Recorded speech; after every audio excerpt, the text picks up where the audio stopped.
Hello everyone. Management account unit 1 છે આપણું. Last આપણે રેશિયો એનાલિસિસ બરાબર. હવે આપણે આજે સ્ટાર્ટ કરીશું ચેપ્ટર નંબર 1 જે યુનિટ છે financial statement analysis and interpretation.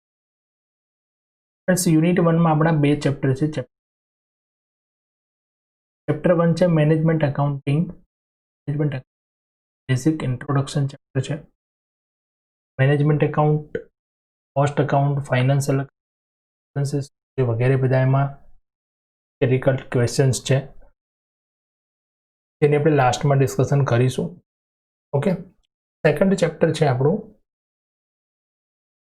Financial statement analysis and interpretation. I think chapter number 2 છે. અહીંયા 1 લખ્યું છે બટ ચેપ્ટર નંબર 2 છે એ. This is the chapter number 2 financial statement analysis and interpretation. Okay,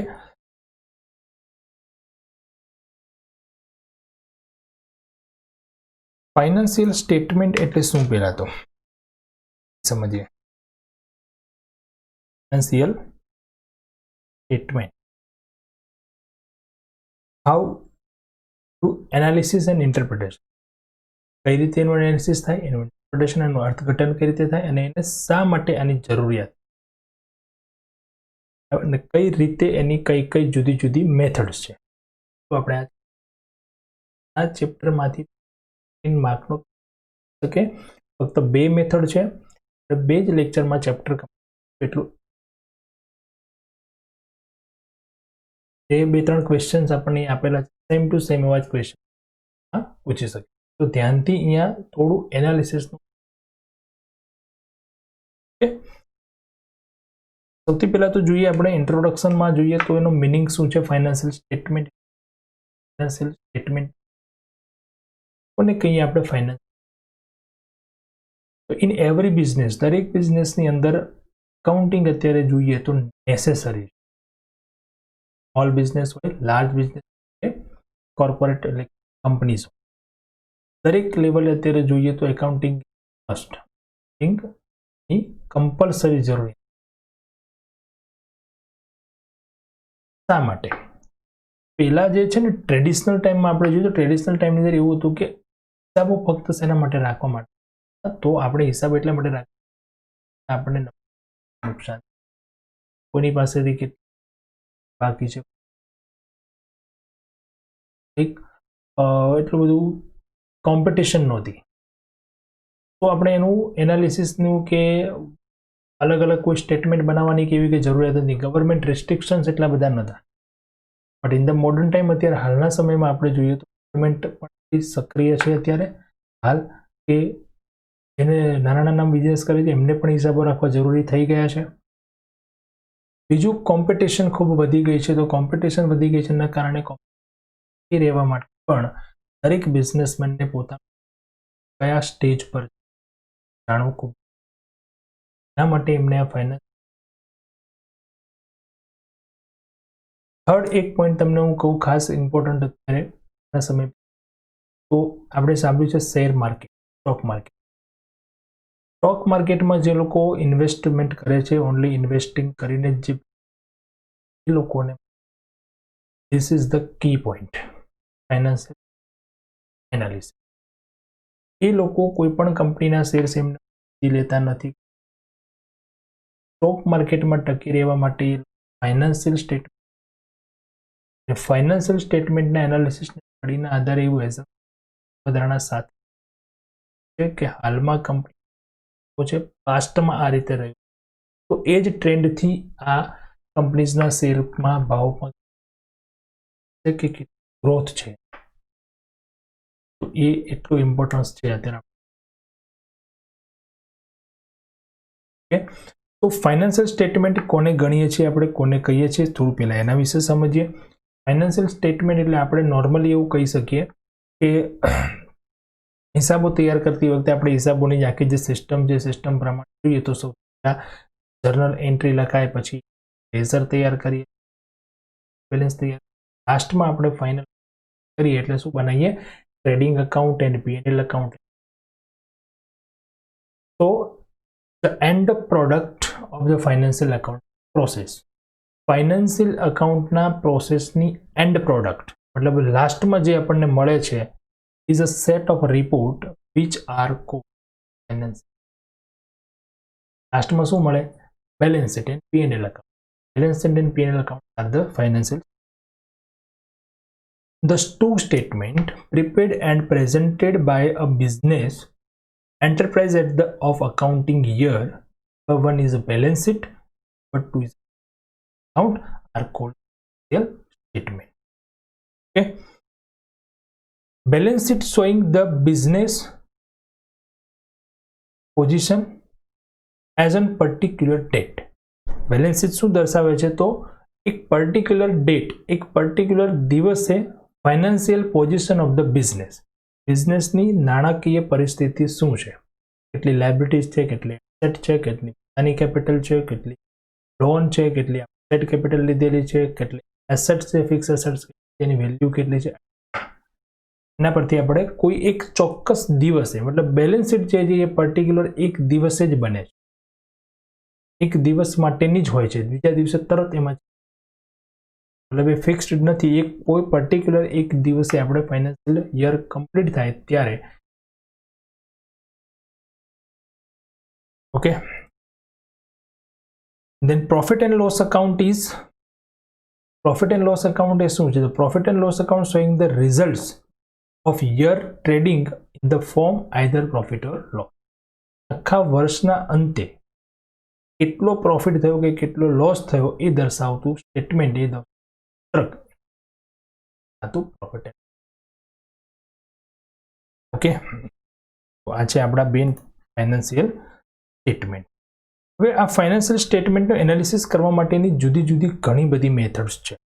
તો methods of analysis of financial statement, first method છે comparative statement. Comparative એટલે એની comparison કરો, એક જ કંપનીનું સ્ટેટમેન્ટ હોય એને એના પાસ્ટ યર સાથે કમ્પેરેટિવ, બે કંપનીના સ્ટેટમેન્ટને કમ્પેર, બરાબર છે. ટ્રેન્ડ પર્સન્ટેજ, ટ્રેન્ડ, ટ્રેન્ડ મતલબ જોઈએ આપણે વધઘટ, વલણ જે કહીએ, ટ્રેન્ડ પર્સન્ટેજ ફાઇન્ડ કરવાની method. Common sized statement, common size statement મતલબ એ રીતે આપણે સ્ટેટમેન્ટને તૈયાર કરશું, કોઈ એક વર્ષને બેઝ તરીકે લઈ દઈશું અને એ બેઝના આધારે જે વધઘટ થાય છે કે જે ફેરફારો થાય છે કઈ રીતના છે. Statement of changes in working capital, working કેપિટલમાં ચેન્જીસ કરતું એક સ્ટેટમેન્ટ તૈયાર થાય. કેશ ફ્લો એનાલિસિસ આપણું એક ચેપ્ટર છે યુનિટ નંબર 3માં, કેશ ફ્લો સ્ટેટમેન્ટ, જે આપણે આ કેશ ફ્લો કામ લાગશે, ત્યાં જોઈશું આપણે કેશ ફ્લો થાય, બરાબર, ખૂબ જ important. Fund flow analysis, cash ફ્લોના જેવું જ બીજું એક સ્ટેટમેન્ટ બને. હવે વાત અહીંયા આવી છે, તો તમને ક્લિયર કરી દઉં કે કંપનીઝ એક્ટ પ્રમાણે દરેક કંપનીને કેશ ફ્લો સ્ટેટમેન્ટ બનાવવું કમ્પલસરી છે, બરાબર છે. કેશ ફ્લો અને ફંડ ફ્લો આ તમને શોર્ટ ક્વેશ્ચનમાં કે કેશ ફ્લો સ્ટેટમેન્ટ દરેક કંપનીઝ એક્ટ, ફંડ ફ્લો એ કમ્પલસરી નથી, એ કંપની મરજી પ્રમાણે શકે, જો જાણવું હોય એનાલિસિસ કરવું હોય તો.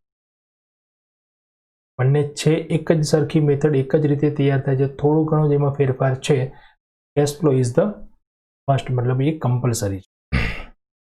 નેક્સ્ટ, રેશિયો એનાલિસિસ આપણે અગાઉ જોઈ ચૂક્યા. રેશિયો એનાલિસિસ, અલગ અલગ રેશિયો કરીને આપણે એનાલિસિસ કરી શકીએ, અને એના અંદર પણ જોયું ને ફ્રેન્ડ, શું હતું? બે જ વસ્તુ હતી, ફાઇનાન્શિયલ સ્ટેટમેન્ટ બે જ હતા આપણા, બેલેન્સ શીટ અને P&L. ઓકે, તો આટલી મેથડ છે. વેલ્યુ એડેડ સ્ટેટમેન્ટ, બરાબર છે, એટલે આટલી જુદી જુદી મેથડ્સ છે ફાઇનાન્શિયલ સ્ટેટમેન્ટ એનાલિસિસ કરવા માટે. આપણે 2 થી 3 જ મેથડ આની અંદર જોવાની છે ખાસ. કોમ્પેરેટિવ સ્ટેટમેન્ટ છે, ટ્રેડ પર્સન્ટેજ છે, કોમન સાઇઝ. તેમાં પણ આપણને આ જ પૂછાય છે, પણ જો નામ પૂછાય તો તમે નામ આ પ્રમાણે લખી શકો, મિનિંગ. ઓકે, ક્વેશ્ચનની સાથે સાથે ઘણીવાર તમને આવો ક્વેશ્ચન પૂછે, મતલબ પ્રેક્ટિકલ ક્વેશ્ચનની સાથે તમને પૂછી લે છે. Define the meaning of financial statement and analysis the following statement, either method of comparative statement or common size statement, બરાબર, ટ્રેડ એનાલિસિસ. તો એના અંદર તમે આપણે એનો મિનિંગ અને વગેરે લખી શકો. ઓકે, ચલો આપણી પહેલી મેથડ આપણે આજે જોઈએ. ફર્સ્ટ મેથડ જે છે, ફર્સ્ટ મેથડ ચેપ્ટરની છે,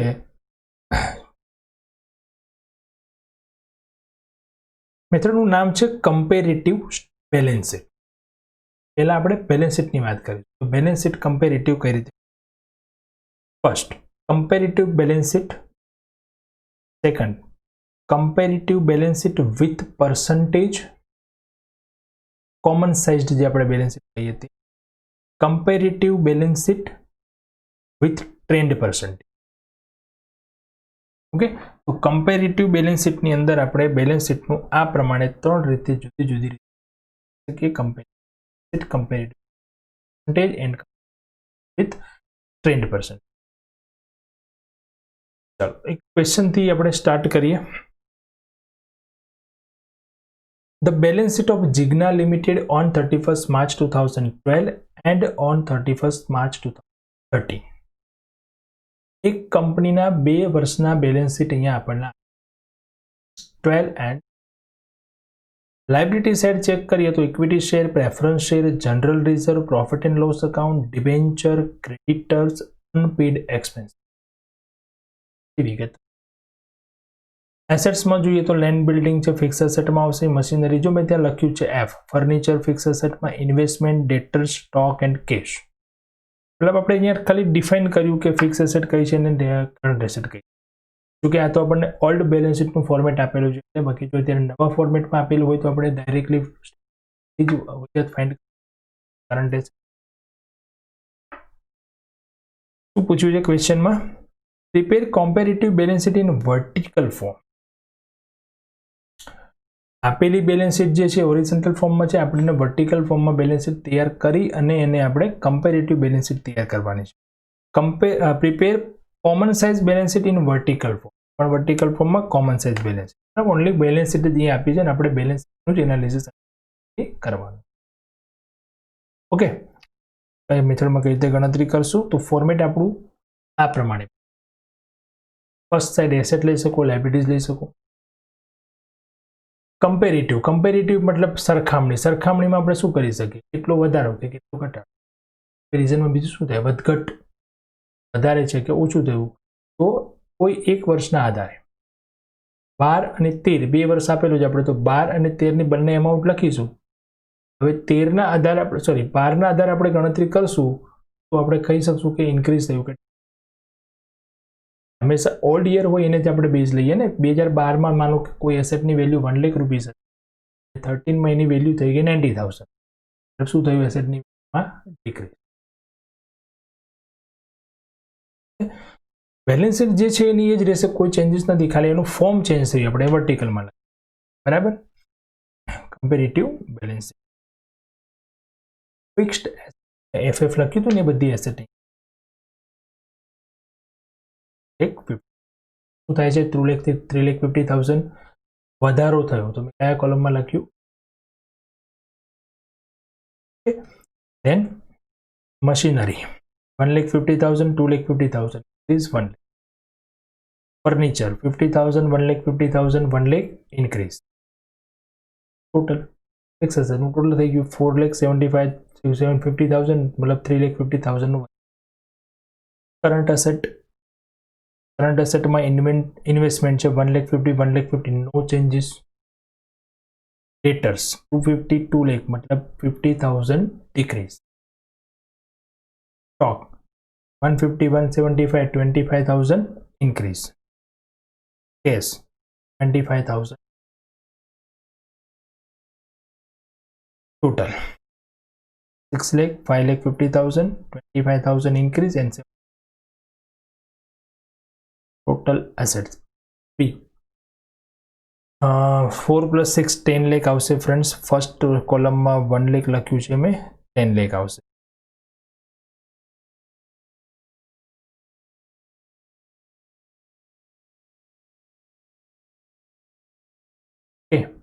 આ છે આપણું કમ્પેરેટિવ બેલેન્સ શીટ. ક્લિયર છે?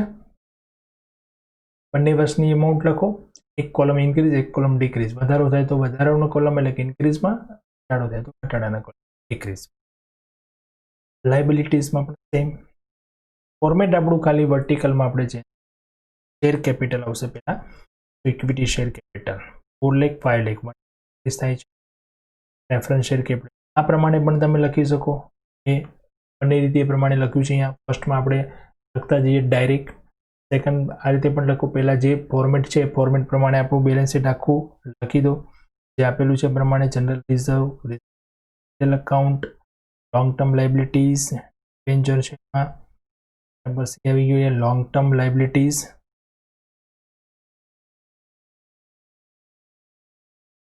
અહીંયા શું આવશે? Current liability. Heading long term લખાય, લોંગ ટર્મની આવશે કરંટ લાયબિલિટી.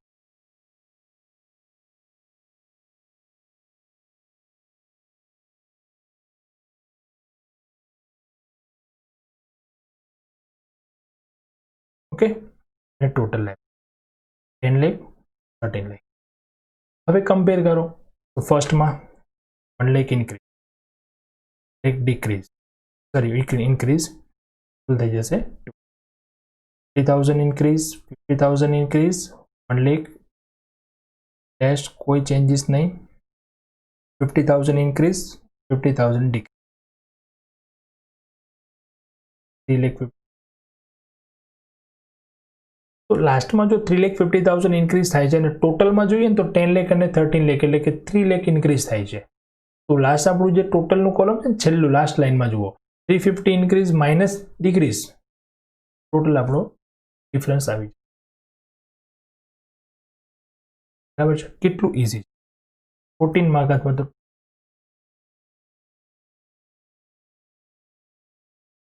ઓકે.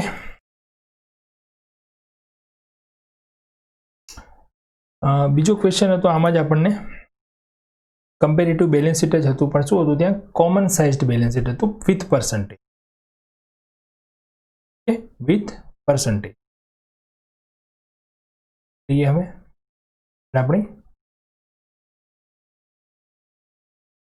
ફોર્મેટ આપણું જે વર્ટિકલ ટાઈપ બનાવ્યું એનું એ જ ફોર્મેટ રહેશે પણ અહીંયા આપણે ઇન્ક્રીઝ ડિક્રીઝની જગ્યાએ શું કરશું? પર્સન્ટેજ. પર્સન્ટેજ કઈ રીતે ફાઇન્ડ કરશું? ચલો જોઈએ. Fix asset, land building, machinery, એક લખી લો અહીંયા પછી તમે ક્લિયર કરાવું. ફર્નિચર. પર્સન્ટેજ ક્યાંથી આવે છે? 5%, 10%, 3% એ આખું લખાઈ ગયા પછી ક્લિયર. કરંટ એસેટમાં જે વેલ્યુ હતી એ પ્રમાણે ઇન્વેસ્ટમેન્ટ હતા ડેટ, સ્ટોક, કેશ.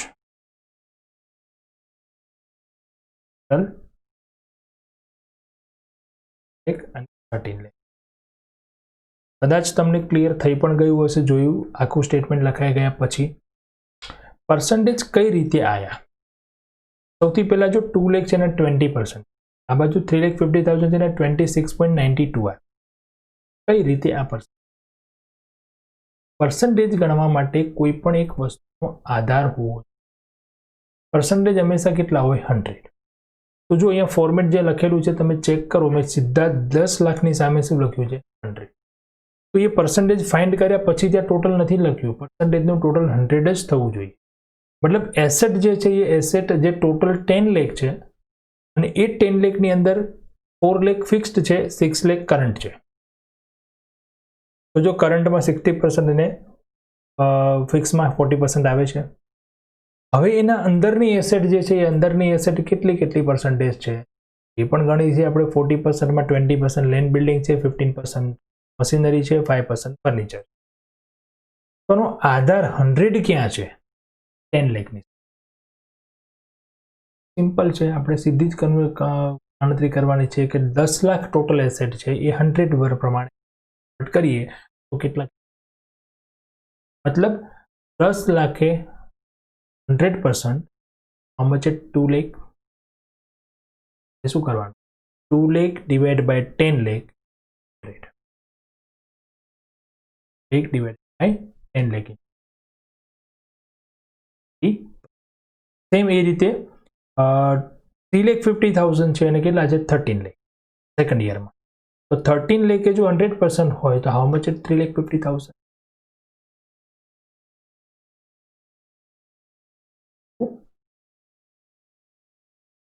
બરાબર છે. સો વન ટાઈમ આપણે એક વખત કેલ્ક્યુલેશન દર્શાવી દઈશું, બાકીની કેલ્ક્યુલેશન આરામથી લખી શકાશે. આ પ્રમાણે ગણતરી લખી શકાશે એની. 10 લાખે 100% છે, 100% આવશે. એ જ પ્રમાણે અહીંયા 13 લાખ 3,50,000 છે, 3,50,000 આવશે 6%.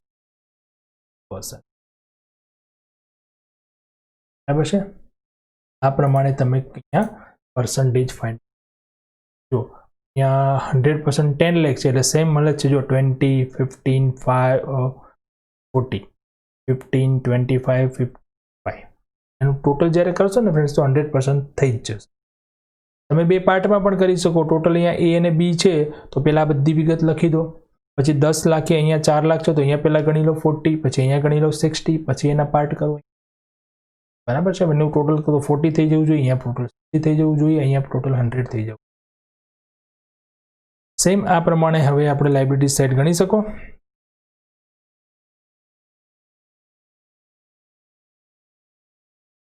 Share capital, equity share. Clear થઈ ગયું હશે દરેકને. હવે તો હું લખી દઉં અહીંયા ફટાફટ. ઓકે, લાયબિલિટીઝમાં પણ ટોટલ તો 10 લાખ જ છે. 10 લાખ કેટલા થઈ જાય છે 100, તો પર કેટલા છે 4 લાખ. હું અહીંયા 2012 ની વાત કરું છું. અહીંયા 4 લાખ તો કેટલા 40%, 1 લાખ તો 10%, મતલબ શેર કેપિટલ કેટલી છે 50%. રિઝર્વ કેટલી છે 10, P&L 5%, બરાબર. 10%, 15%, 10%, 25%. કમ્પેર કરી શકીએ પછી આપણે આને કે જો અહીંયા ધારો કે આપણે એસેટ્સમાં જોયું હતું, બરાબર, કે ભાઈ ટોટલ એસેટ જે છે એ ટોટલ એસેટ આપણી 10 લાખ છે તો એ 10 લાખની અંદર આપણી 4 લાખ એસેટ ફિક્સ એસેટ છે, મતલબ 40% ફિક્સ એસેટ છે. તો એ પ્રમાણે અહીંયા એસેટ લાયબિલિટીમાં પણ કહી શકીએ કે આપણી ઓન્ડ કેપિટલ એટલે કેટલી છે 50%. જે આપણું કેપિટલ છે કે લાયબિલિટી જે છે એમાં 50% આપણી શેર કેપિટલ છે અને 15% જે છે આપણી રિઝર્વ અને એ છે. 50 પ્લસ 15 એટલે કેટલા થઈ ગયા 65% તો આપણી કંપનીની માલિકીની મૂડી છે. પછી ઉછીની મૂડી કેટલી છે તો કે 10% ને કરંટ કેટલી છે કે 25%. બરાબર છે. અહીં આવે જોઈએ તો આ પ્રમાણે મળે છે. હવે આને તમે પર્સન્ટેજ વાઇઝ પણ કમ્પેરિઝન કરી શકો. અહીંયા જો 2012માં શેર કેપિટલ કેટલી હતી 50%, કેટલી થઈ અહીંયા 53.85, મતલબ કેપિટલ વધી. બરાબર છે. અહીંયા જોઈએ તો 5 લાખ 7 લાખ તો વધે. અહીંયા જે 3 લાખનો વધારો થયો એ 3 લાખનો વધારો જે છે અહીંયા પર્સન્ટેજ વાઇઝ કેટલો વધારો થયો તો અહીંયા 10% હતા, જો 11%, 5%, 10 છે તો અહીંયા 7.6. જો એમાઉન્ટ જ્યારે ગણી ડિબેન્ચરની તો કેવી હતી ઇક્વલ હતી, એમાં કોઈ ઇન્ક્રીઝ ડિક્રીઝ થતું નથી. બટ પર્સન્ટેજ ગણ્યા તો શું થયું ઘટાડો થયો. કેમ ઘટાડો થયો તો જો ઉપર માલિકીની મૂડીમાં વધારો થયો. જેમ જેમ માલિકીની મૂડીમાં વધારો થશે એમ તમારી ઓછીની મૂડી શું થશે ઘટતી જશે. બરાબર. આ એક ટ્રેન્ડ મળે કે આપણને ખ્યાલ આવશે. ક્રેડિટર્સમાં વધારો થાય છે. જો આમ જોઈએ તો 50,000નો વધારો થતો હતો પણ પર્સન્ટેજ વાઇઝ જોઈએ તો 0.39નો જ વધારો થાય. અનપેડ એક્સપેન્સમાં ઘટાડો થઈ ગયો. જો 10% હતા સીધા, આમ તો જોઈએ તો 50,000નો જ ઘટાડો થયો, અડધા થઈ ગયા. પણ પર્સન્ટેજ વાઇઝ જોઈએ તો અહીંયા 3.84 જ. બરાબર છે. એ પ્રમાણે એસેટ્સમાં પણ આપણે અહીંયા પર્સન્ટેજ વાઇઝ એની વેલ્યુએશન કરી શકીએ.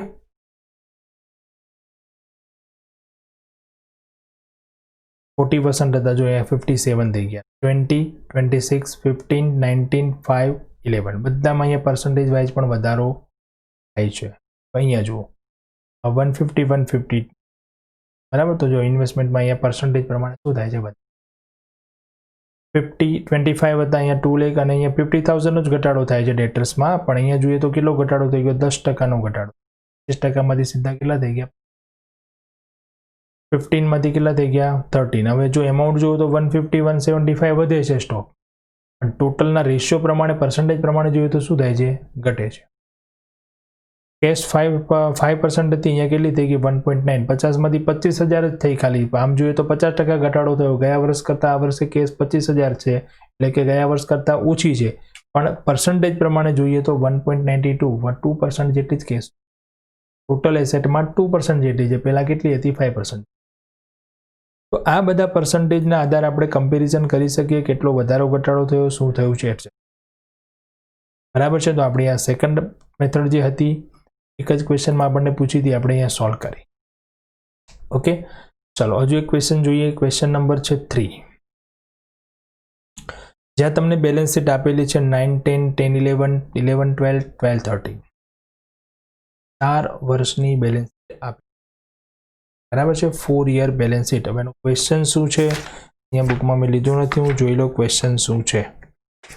બરાબર, બુક હશે દરેક પાસે, એમાં તમે પણ ચેક કરી લેજો. ક્વેશ્ચન નંબર 3 છે. યસ, ક્વેશ્ચન પૂછ્યો છે અહીંયા આપણને, find out trend percentage from the following balance sheet. Find out trend percentage from the following balance sheet, then analyze and comment on the financial position of the company. Analyze and comment એટલે કે તમે એમાં સમજૂતી પણ થોડી જણાવો કે હમણાં જે મેં ડિસ્કશન કરીને આગળના ક્વેશ્ચનમાં આમાં પર્સન્ટેજમાં વધારો થયો છે, સોરી એમાઉન્ટમાં વધારો નથી થતો પણ પર્સન્ટેજમાં વધારો ઘટાડો બતાવે છે, એવી તમારે કમેન્ટ બનાવવી, પોઝિટિવ છે કે નેગેટિવ છે, શું છે વગેરે. એ ગમે તે કમેન્ટ્સ તમે લખી શકો, નો ડાઉટ. બરાબર છે, તમે એનાલિસિસ કર્યું, તમારા ઓપિનિયનથી તમે કન્ડિશન લખી શકો, પણ કન્ડિશનમાં ઇન્ક્રીઝ હોય ને તમારું ઓપિનિયન ડિક્રીઝ ના થવું જોઈએ.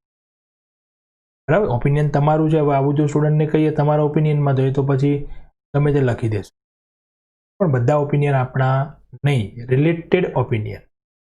એક ક્વેશ્ચનને રિલેટેડ ઓપિનિયન આપણે લખવાનું. ઇન્ક્રીઝ થતું હશે ને પછી તમે લખીને આવશો ડિક્રીઝ, પછી આર્ગ્યુમેન્ટ ના થાય, માર્ક્સ ના મળે. મને તો લાગ્યું ઘટાડો થયો છે. Okay, so this is the keep in mind.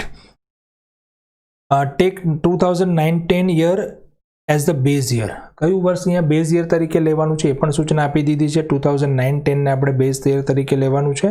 And all figures are shown in the lakh rupees. હવે આજે અમાઉન્ટ બધા ને 525, 525 વગેરે એ લાખો રૂપિયામાં છે. 525 lakhs. 525 lakhs share capital. બરાબર છે, લોન્સમાં 1623 lakhs.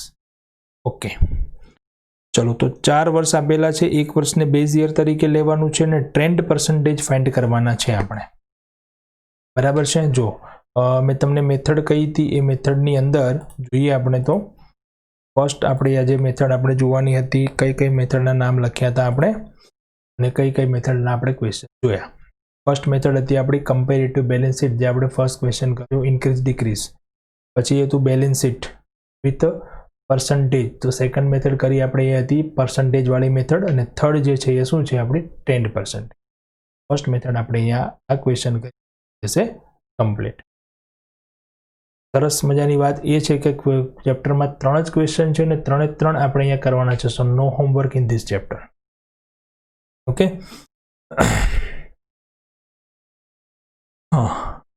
સ્ટાર્ટ કરીએ. Comparative balance sheet with trend percentage.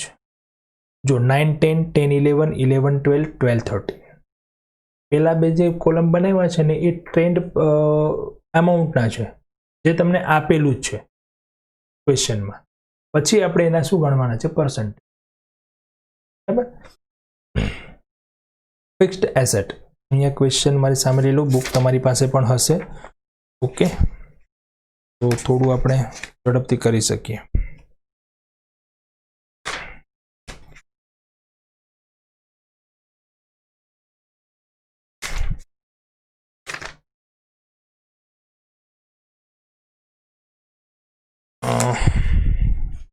Assets લીધી છે પહેલા તો 2229, 4317, પછી છે કરંટ એસેટ 794, 948, 1148, 1195. ઓકે, ટોટલ આવી ગયું. Liabilities, share capital, reserve, secured loan and current liabilities. પહેલા તો જે મેં ક્વેશ્ચન અહીંયા તમને આપેલો છે એ હોરિઝોન્ટલમાં હતું, એને આપણે શું કર્યું, વર્ટિકલ ફોર્મમાં લખી દીધું. દરેક એનાલિસિસ તમે જુઓ, રેશિયો એનાલિસિસમાં પણ તમે ચેક કરો તો જ્યાં સુધી તમને વર્ટિકલ ફોર્મમાં બેલેન્સ શીટ હોય ને તો એ એક ઇઝી પોઈન્ટ રહેશે તમને કેલ્ક્યુલેશન માટે પણ અને સમજવા માટે પણ. બરાબર છે.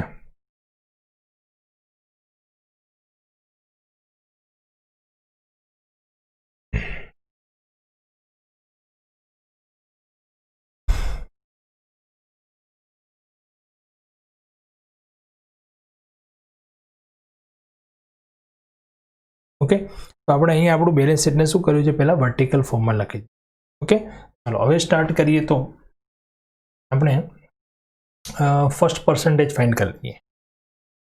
હવે અહીંયા પર્સન્ટેજ આપણે જે અગાઉ પર્સન્ટેજ ગણ્યા એ પ્રમાણે નહીં. અગાઉ આપણે શું કર્યું, પર્સન્ટેજ કઈ રીતે ગણ્યા, તો કે બેલેન્સ શીટનું ટોટલ કરી દીધું. અહીંયા ટોટલ થાય છે જો 9-10 માં 3027, પછી એમાંથી એસેટ કેટલી છે 2229 રૂપિયા. તો એના પર્સન્ટેજ ગણવાના નથી. અહીંયા ટ્રેન્ડ પર્સન્ટેજ મતલબ યર વાઇઝ પર્સન્ટેજ કેટલા, એમાં કોઈ એક વર્ષને આપણે આધાર વર્ષ પડે બેઝ યર. તો આપણને અહીંયા કહ્યું છે કે બેઝ યર કયું લેવાનું છે, 9-10, એન્ડ મોસ્ટ ઓફ કોમનલી અહીંયા જે આપણું પાસ્ટ યર જે હોય એ જ બેઝ યર થાય. મતલબ 2229 જે ફિક્સ એસેટ છે 9-10 ની, એને આપણે 100 આજના આધારે લઈશું. પછી 10-11 માં કેટલા થાય છે કે 2219, તો એમાં કેટલું ચેન્જીસ ના આધારે ગણો. આમ ગણતરી નથી કરવાની આપણે કે ટોટલ એસેટ આટલી છે એના બરાબર 100, તો એમાંથી ફિક્સ એસેટ કેટલી, કરંટ એસેટ કેટલી, એ શેમાં બીજી મેથડ જે હતી એમાં કોમન સાઇઝડમાં. પણ જ્યારે અહીંયા તમને ટ્રેન્ડ કીધું હોય ત્યારે ટ્રેન્ડમાં શું કરવું, તમને 3-4 વર્ષની વિગત આપી હશે ને એના આધારે આપણે, બરાબર. એટલે અહીંયા જો આપણે લઈશું આને 100%, પછી અહીંયા 2219 ની ગણતરી કરીને સમજાવો, બરાબર. ચલો અહીંયા પર્સન્ટેજ હવે આપણે ગણીશું આ પ્રમાણે. આને લીધે 100%, એટલે હવે અહીંયા 2219, એટલે અહીંયા આપણે ગણીશું 2219 ડિવાઇડેડ બાય 2229 ઇન્ટુ 100, 9. એ જ પ્રમાણે અહીંયા 104 ગણશું. ઇન્ડેક્સ નંબર શીખ્યા છો ને સ્ટેટમાં, ઇન્ડેક્સ નંબર, બરાબર. ઇન્ડેક્સ નંબર જેવો સાપેક્ષ ફેરફાર જે આપણે કહીએ ને, ફેરફાર કેટલો થયો છે, એમાં આધાર વર્ષ કયું લીધું આપણે, 9-10, પછી એના આધારે ગણતરી કરતા ગયા. ઇન્ડેક્સ નંબર યાદ કરો ને, શું કરતા હતા આપણે, ચાલુ વર્ષનો ભાવ ભાગ્યા આધાર વર્ષનો, આપણે એ જ કરવાનું છે. ચાલુ વર્ષ મતલબ 10-11, 2332 ભાગ્યા 2229. બેઝ યર જે કીધું છે એને આપણે ડિવાઈડ કરતા જઈશું અને પર્સન્ટેજ કરતા, બરાબર છે. મતલબ 10-11 માં એવું કહી શકીએ કે 9-10 માં જે એસેટ હતી એના, સોરી ફિક્સ એસેટ હતી એના કરતા ઘટાડો થયો. 11-12 માં પાછો વધારો, પણ એ વધારો 10-11 ના આધારે નહીં, 9-10 ના આધારે. 12-13 માં પણ જે વધારો થયો છે એના આધારે થયો 9-10. ઓકે, એ પ્રમાણે ઇન્વેસ્ટમેન્ટ ગણી લઈએ, એ પ્રમાણે કરંટ એસેટ 9-10 માં બધામાં 100 આવશે, બાકી બધાના પર્સન્ટેજ તમારે 948 divide by 794 into 100, 1148 divide by 794. અહીંયા શેર કેપિટલ બધામાં ઇક્વલ છે, તો બધામાં શું થઈ જશે 100, 122, 105, 108, 88, 98.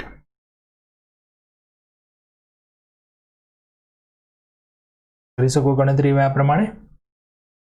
હવે લખીશું એની કોમેન્ટ્સ. તો કમેન્ટ્સમાં આપણે સ્ટાર્ટ કરીશું ફર્સ્ટથી. ફર્સ્ટ આપણે શું ગણ્યું, 11-12 ગણ્યું, સોરી ફિક્સ એસેટ ગણીને. તો ફિક્સ એસેટ્સમાં આપણે અહીંયા જોઈ શકીએ, જો જે જોવું છે તમે જે ધ્યાનથી એ તમારે લખવાનું છે. ફિક્સ એસેટમાં આના તો કંઈ લખવાનું નથી. અહીંયા શું થાય છે ઘટાડો, અહીંયા શું થાય છે વધારો, અહીંયા વધારો. તો જે વધારો એટલે મતલબ 100 થી ઉપર 4.62, 9.42, આ બંને વર્ષમાં અહીંયા ઇન્ક્રીઝ થાય છે. લખી શકીએ આપણે fix asset are increase in 11-12 and 12-13 by 4.2 and 9. Decrease હોય તો ડિક્રીઝ બી લખી શકો, પણ 2 વર્ષમાં વધે છે ને 1 વર્ષમાં ઘટે છે, આપણે પોઝિટિવ પોઈન્ટ જ ધ્યાનમાં લઈશું ને, મતલબ વધે છે એ લખીશું. Current assets are increase sequentially by every year. હવે દરેક વર્ષમાં વધારો થાય છે તો આપણે કંઈ અમાઉન્ટ લખવાની જરૂર નથી, સીધું જ લખી દો. કરંટ એસેટ જે છે, કરંટ એસેટ બધામાં જો વધે જ છે 1940, બરાબર છે, વધે જ છે, એક લખી દો એવું. Investment are mutual purchase in 2011-12. કેમ લખ્યું, તો ઇન્વેસ્ટમેન્ટમાં શું થાય છે જુઓ, અહીંયા 4-3-17, અહીંયા 4 અને 3, મતલબ અહીંયા આપણે ઇન્વેસ્ટમેન્ટ સેલ કર્યા હશે, અહીંયા આપણે ઇન્વેસ્ટમેન્ટ પાછા ખરીદ્યા પણ બહુ જ વધારે કરી. કેટલા પર્સન્ટ થઈ ગયા, 420, 425%. અહીંયા મચ, એટલે થોડી એબનોર્મલ પોઝિટિવ આપણને સિચ્યુએશન લાગે, નોર્મલ નથી. All investment has been sold in 1230. Investment માટે એ પણ લખી શકીએ કે 1213 માં પાછા શું થઈ ગયા? 0. Fixed assets end current assets is purchase by cell of investment. એના જો હવે આ કઈ રીતે આપણે ફાઇન્ડ કર્યું તો જુઓ અહીંયા શું થાય છે? ફિક્સ એસેટમાં ઘટાડો, અહીંયા ઇન્વેસ્ટમેન્ટમાં પણ ઘટાડો, મતલબ ઇન્વેસ્ટમેન્ટ આપણે સેલ કર્યા હશે, અહીંયા આપણે ઇન્વેસ્ટમેન્ટ પાછા શું કર્યા? ખરીદ્યા.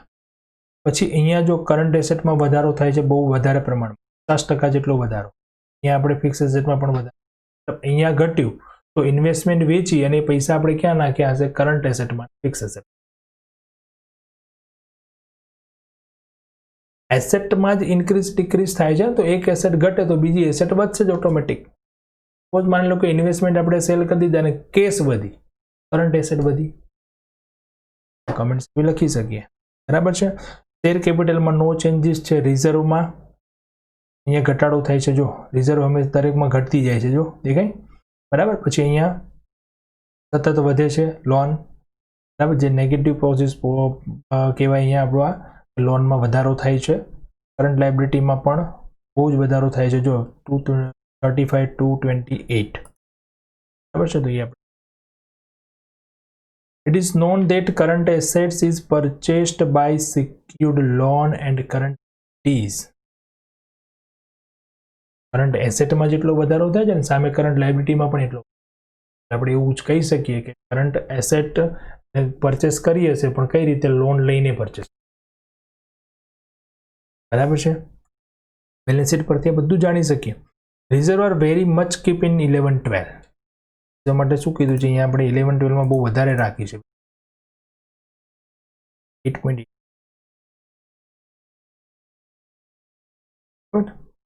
સોરી 105.6.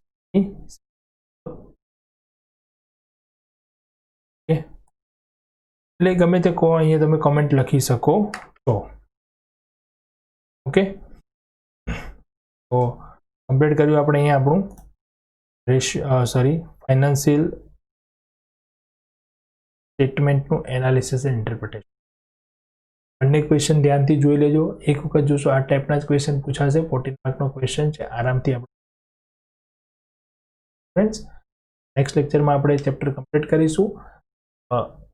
સમજો હવે એક નથી પણ એકાદ બે એક્ઝામ્પલ લઈ અને આપણે થોડીક અહીંયા બીજી મેથડ જે છે તે આપણે પણ એક્ઝામ્પલ લઈ. Okay, thank you.